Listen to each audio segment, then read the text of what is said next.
Hello students, आज इस video में हम चैप्टर 10 प्रायोगिक ज्यामिति प्रश्नावली 10.1 से क्वेश्चन नंबर 3 सॉल्व करेंगे। तो क्वेश्चन नंबर 3 देखिए, मान लीजिए L एक रेखा है और P एक बिंदु है जो L पर स्थित नहीं है। P से होकर L के समांतर एक रेखा M खींचिए। अब P को L के किसी बिंदु Q से जोड़िए। M पर कोई अन्य बिंदु R चुनिए। R से होकर PQ के समांतर एक रेखा खींचिए। मान लीजिए यह रेखा L से बिंदु S पर मिलती है। समांतर रेखाओं के इन दोनों युग्मों से क्या आकृति बनती है। तो देखिए लिखा है, मान लीजिए L एक रेखा है और P एक बिंदु है जो L पर स्थित नहीं है। तो सबसे पहले हम एक रेखा L खींचेंगे। तो देखिए यहाँ पर हमने एक रेखा L खींची है। अब दिया गया है कि P एक बिंदु है जो कि L पर स्थित नहीं है।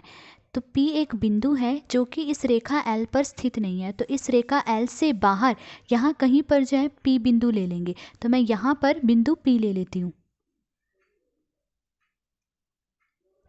तो मैंने ले लिया बिंदु P। अब देखिए लिखा है, P से होकर L के समांतर एक रेखा M खींचिए। अब P को L के किसी बिंदु Q से जोड़िए। देखिए कहा गया P को L के किसी बिंदु Q से जोड़ना है। तो हम इस रेखा L पर एक बिंदु Q ले लेंगे। तो मैं यहाँ पर एक बिंदु Q ले रही हूँ। अब P को Q से जोड़ना है। तो देखिए हमने P को Q से जोड़ दिया। उन्होंने लिखा है कि P से होकर L के समांतर एक रेखा M खींचिए। तो देखिए कहा गया है कि P से होकर L के समांतर एक रेखा खींचिए। तो देखिए हमें पता है, जब दो समांतर रेखाओं को एक तिर्यक रेखा काटे तो इस प्रकार बने अंतः एकांतर कोण बराबर होते हैं। ये क्या है? एकांतर कोण। तो अब इस कोण के बराबर हम यहाँ पर एक कोण बनाएंगे। तो जब ये दो कोण बराबर होंगे तो उसके बाद जो रेखा यहाँ खींची जाएगी वो रेखा L के समांतर होगी। तो अब इस कोण के बराबर हम यहाँ पर एक कोण बनाएंगे। अब देखिए ठीक ठीक प्रकार खोलेंगे, ना ज़्यादा ना कम, और बिंदु Q से एक चाप लगाएंगे। तो बिंदु Q पर मैंने एक प्रकार रखी और यहाँ से एक चाप लगा देंगे। तो ये एक चाप लगा दी। अब प्रकार को कम या ज़्यादा किए बिना बिंदु P से एक चाप लगाएंगे। तो बिंदु P पर प्रकार रखेंगे और एक चाप लगा देंगे।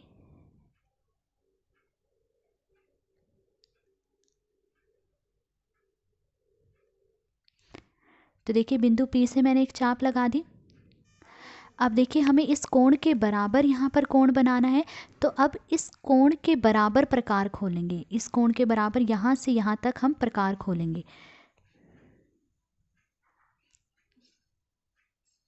तो देखिए इस कोण के बराबर यहाँ प्रकार खोल ली और यहाँ पर प्रकार रखते हुए इस चाप पर एक चाप लगा देंगे। तो ये चाप हमने लगा दी। अब देखिए जहाँ पर ये दोनों चाप एक दूसरे को काट रही हैं, इस बिंदु को हमने बिंदु N का नाम दे दिया। अब बिंदु N और बिंदु P को मिलाती हुई एक रेखा खींचेंगे। बिंदु N और P को मिलाती हुई एक रेखा खींचेंगे। तो देखिए बिंदु N और P को मिलाती हुई हमने एक रेखा M खींची। तो ये जो रेखा M है, ये रेखा M रेखा L के समांतर रेखा है। ठीक है, और यही कहा गया था कि बिंदु P से होती हुई एक रेखा M खींचिए जो कि बिंदु L के समांतर हो। उसके बाद देखिए लिखा है, M पर कोई अन्य बिंदु R चुनिए। R से होकर PQ के समांतर एक रेखा खींचिए। मान लीजिए यह रेखा L से बिंदु S पर मिलती है। तो कहा गया है सबसे पहले कि M पर कोई अन्य बिंदु R चुनिए। तो देखिए कहा गया है कि रेखा M पर कोई बिंदु R चुनिए। तो हम इस रेखा M पर एक बिंदु R चुन लेंगे। तो मैं यहाँ पर एक बिंदु R ले लेती हूँ। तो यहाँ पर हमने बिंदु R ले लिया। अब देखिए कहा गया है, बिंदु R से होकर PQ के समांतर एक रेखा खींचिए। तो देखिए हमें पता है कि जब दो समांतर रेखाओं को एक तिर्यक रेखा काटे तो इस प्रकार बने संगत कोण बराबर होते हैं। ये क्या है? संगत कोण। तो अब इस कोण के बराबर हम यहाँ पर एक कोण बनाएंगे। तो जब ये दोनों कोण बराबर होंगे तो उसके बाद जो रेखा खींची जाएगी वो रेखा PQ के समांतर रेखा होगी। तो अब इस कोण के बराबर हम यहाँ पर एक कोण बनाएंगे। तो देखिए जितनी प्रकार खोलकर हमने बिंदु P से ये चाप लगाई है, ठीक है, उतनी ही प्रकार खोलकर बिंदु R से एक चाप लगाएंगे। तो बिंदु R से मैंने एक चाप लगा दी।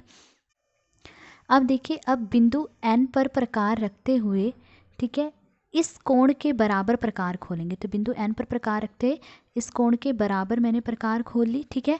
फिर यहाँ पर प्रकार रखेंगे, यहाँ पर, और इस चाप पर एक चाप लगा देंगे। तो यहाँ पर मैंने एक चाप लगा दी। अब देखिए, जहाँ पर ये दोनों चाप एक दूसरे को काट रही हैं उसे मैंने बिंदु T का नाम दे दिया। अब बिंदु R और T को मिलाती हुई एक रेखा खींचेंगे। तो देखिए, बिंदु R और T को मिलाती मैंने एक रेखा खींची है, और ये रेखा L से बिंदु S पर मिलती है। ये बिंदु है बिंदु S। तो जो रेखा RS है, ये रेखा RS रेखा PQ के समांतर रेखा है। तो हमें यही कहा गया था कि R से होकर एक रेखा खींचिए जो कि PQ के समांतर रेखा हो। तो वो हमने यहाँ पर खींच दी। तो जो रेखा RS है वो PQ के समांतर रेखा है। अब देखिए, पूछा गया समांतर रेखाओं के इन दोनों युग्मों से क्या आकृति बनती है। तो देखिए, यहाँ पर समांतर रेखाओं का एक युग्म ये है और दूसरा युग्म ये है। तो अब हमें बताना है कि समांतर रेखाओं के इन दोनों युग्मों से कौन सी आकृति बनी है। तो देखिए, समांतर रेखाओं के इन युग्मों से बनी आकृति PQSR एक समांतर चतुर्भुज है। समांतर चतुर्भुज में क्या होता है, आमने सामने की भुजाएं समान और समांतर होती है। तो यहाँ पर भी देखिए, आमने सामने की भुजाएं समान और समांतर हैं। तो PQSR एक समांतर चतुर्भुज है। तो समांतर रेखाओं के इन दोनों युग्मों से बनी आकृति PQSR एक समांतर चतुर्भुज है। तो ये था क्वेश्चन नंबर 3। आज इस वीडियो में हमने क्वेश्चन नंबर 3 किया। अगर आपको वीडियो पसंद आई हो तो please like, share and subscribe. Thank you.